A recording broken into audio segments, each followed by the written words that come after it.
Has inflation peaked? This has been a question dominating everybody's minds this year.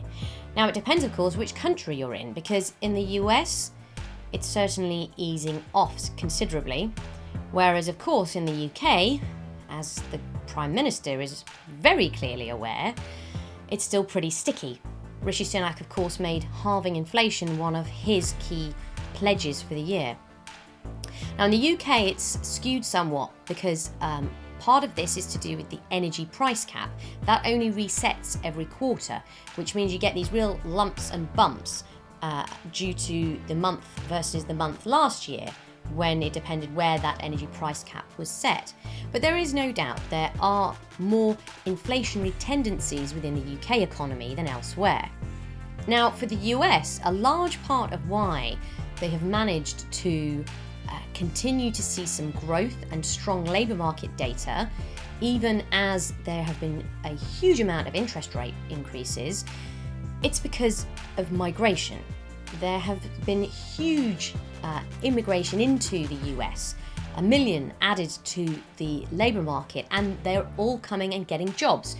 Some of the data shows that around 90% of immigrants are going onto the payroll.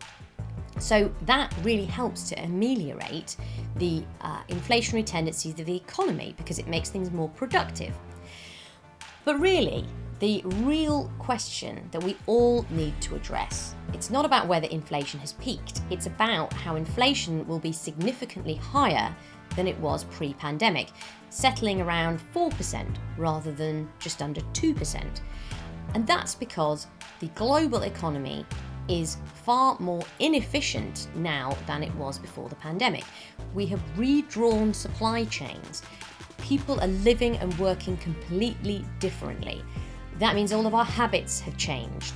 And there's been the pieces of the economic jigsaw puzzle thrown in the air, and they are yet to fully land, let alone reconfigure for the new picture. And whilst the labour market, the goods market, the services market have to get back to an equilibrium, while that process takes place, things will be more inflationary than would otherwise be the case. So we should all be prepared for higher inflation than pre-pandemic, and therefore higher interest rates than we had before the pandemic too.